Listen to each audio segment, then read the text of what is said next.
We started the day with some basic science. We've talked about clinical care. We've talked about families, and we've looked at the worldview. In the space of a wonderful day, we have covered essentially the whole waterfront of asbestos and all of its manifestations. Linda, do we have a few minutes for questions before your closing session? Okay, we're going to open the floor to a few questions. I'll moderate that. Paul. I want to make an assertion. It's about a point that Dr. Lemon made, and I want the panel to tell me why I'm wrong. And I'm happy to have the panel's response. So I'm going to play a little experiment with you. Dr. Lemon pointed up the comparison of asbestos deaths to H1N1 deaths.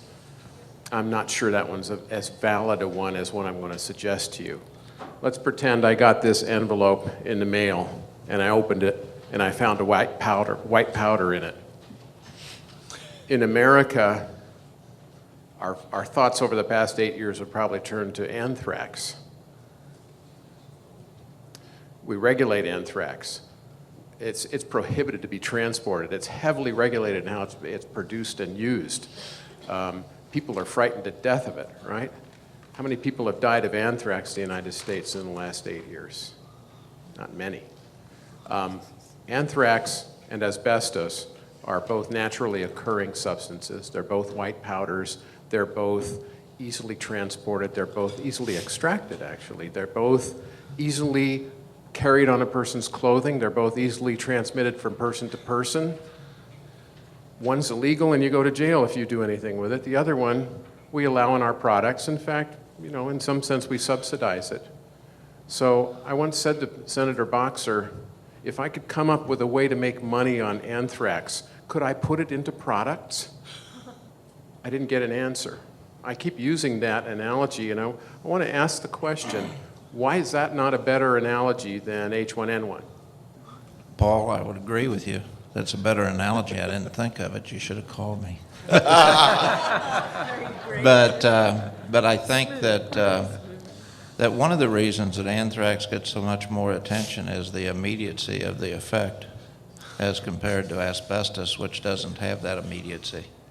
It takes 20, 30, 40, 50 years.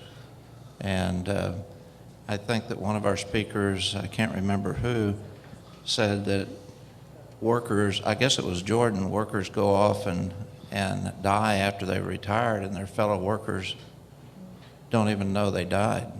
That's the tragedy with asbestos. We pile up the deaths, but they don't pile up in one stack. They pile up individually around the world without the notice that acute diseases like infectious anthrax, which gets a lot of attention because it kills quick. That's my thoughts. John, do you have a question? No, I just had an answer. Okay. Having John Thayer. Having worked up on Capitol Hill during the big anthrax scare, I think the difference is because anthrax scared the hell out of them, Congress and Senate. I'm sure if somebody went and dumped a few tons of asbestos, which they have, trust me, on their desk or sent it through the mail to them, they would react probably the same way. But if it doesn't affect them and scare them personally, it doesn't affect them. But I was there when it happened, and trust me, they were scared. They wouldn't even come to work, but we did. One other thing that I might just mention real quick in following up, how you get attention.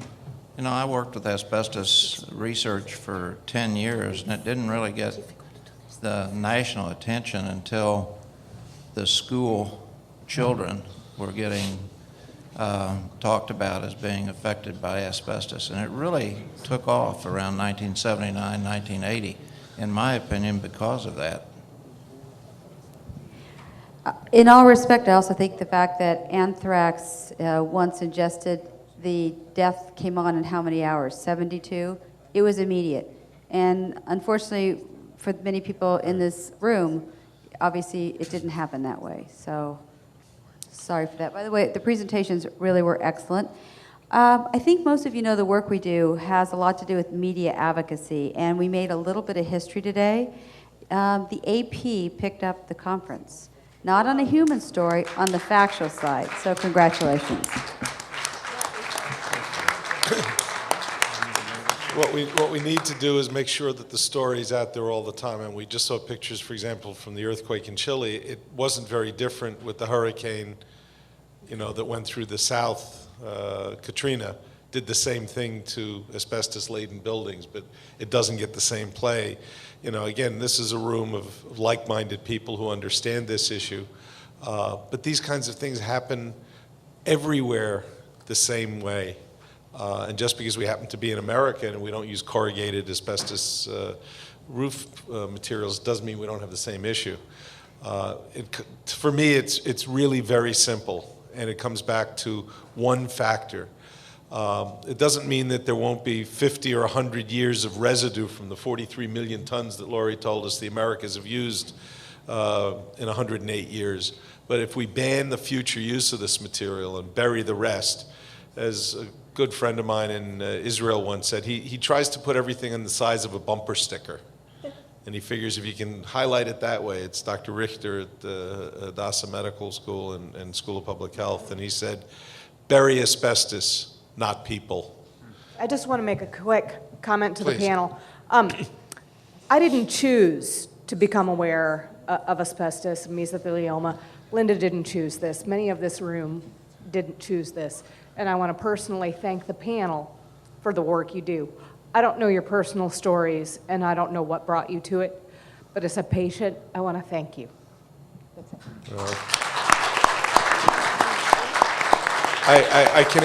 I'll answer on behalf of the panel.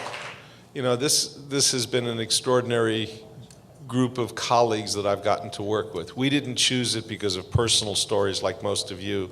We saw it as a serious public health problem and decided if we're going to spend a career doing some important work, this was an area to do it. So I just want to close by saying, however, as those of us that have chosen it and have seen patients, you remind us, it's like what Jordan said when he was up here, Jordan Barab at the time of his talk. He said he gets rejuvenated by meetings like this. It reminds us why we do this.